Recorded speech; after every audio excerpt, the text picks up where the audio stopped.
ANC یعنی قبل از پیدائش دیکھ بھال حاملہ خاتون کی دوران حمل طبی تفصیلات کو ریکارڈ کرتا ہے۔ اس میں 6 ٹیبز ہیں جن کو بتدریج پر کیا جاتا ہے۔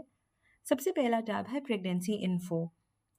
اس میں موجودہ حمل سے متعلق تمام طبی تفصیلات کا اندراج کیا جاتا ہے۔ سب سے پہلے LMP یا لاسٹ مینسٹرل پیریڈ یعنی آخری ماہواری کی تاریخ کا اندراج کیا جاتا ہے۔ اس کے بعد گریویڈا یعنی خاتون کی کل ٹھہرنے والے حمل کی تعداد، پیرا یعنی کل زندہ بچوں کی تعداد، ابورشن یعنی اسقاط حمل ڈراپ ڈاؤن مینیوز کے ذریعے درج کیے جائیں گے۔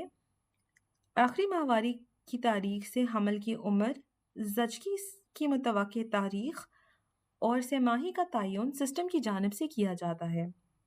اس کے علاوہ آپ نے جائے پیدائش، خاتون کے شوہر کا نام اور شناختی کارڈ نمبر کا اندراج کرنا ہوتا ہے۔ اگلا ٹیب میڈیکل ہسٹری کا ہے جس میں آپ نے گزشتہ بیماریوں کے بارے میں دریافت کرنے کے بعد ان کو مینیو میں سے انتخاب کرنے کے بعد درج کرنا ہے۔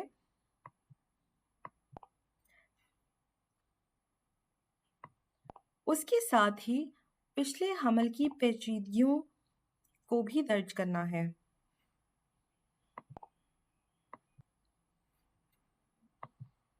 تیسرا ٹیب وائٹلز یعنی بنیادی تشخیصی عناصر کا ہے۔ اس میں لمبائی، وزن، بلڈ پریشر، ہیموگلوبن، درجہ حرارت اور بلڈ گروپ کا اندراج کریں گے۔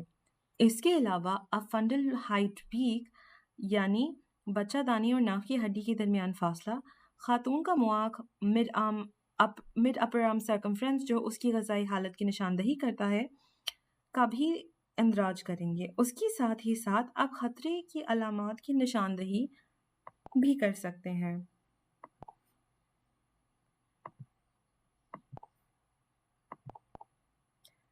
چوتھا ٹیب الٹرا ساؤنڈ کا ہے جس میں آپ اگر الٹرا ساؤنڈ ہوا ہے تو یس کا انتخاب کریں گے، بصورت دیگر نو کا انتخاب کریں گے۔ یس کا انتخاب کرنے کے بعد آپ یہ درج کرتے ہیں کہ آیا حمل کی تعداد 1 ہے، 2 ہے یا 3۔ اگلا مولود کی نقل و حرکت کے متعلق ہے جس کا جواب ہاں یا نہیں میں دیا جا سکتا ہے۔ اگلا سوال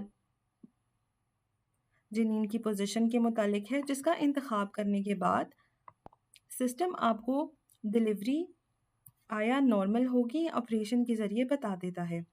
اگلا سوال انوال یعنی پلاسینٹا کی پوزیشن کے بارے میں ہے۔ اس سے اگلا سوال امنیوٹک فلوئڈ یا سیال کے متعلق ہے۔ اس کا بھی انتخاب آپ ڈراپ ڈاؤن مینیو کے ذریعے کر سکتے ہیں۔ یاد رہے کہ اس اسکرین پر موجود تمام معلومات ڈراپ ڈاؤن مینیوز کے ذریعے درج کی جائیں گی، جن میں آخری سوال جنین کی فی منٹ دھڑکن سے متعلق ہے۔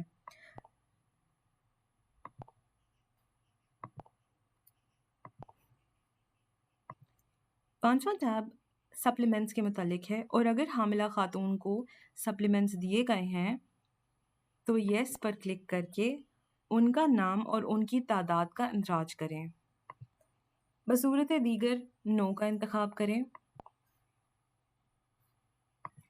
آخری ٹیب ریفرل کے بارے میں ہے۔ چونکہ یہ ایک پرائمری یعنی بنیادی مرکز صحت ہے تو کیا مریض کو سیکنڈری ہیلتھ فیسلٹی میں بھیجا گیا؟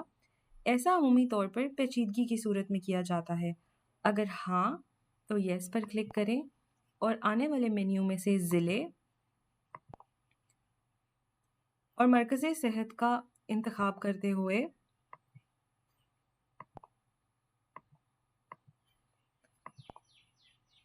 فارم کو تکمیل کریں۔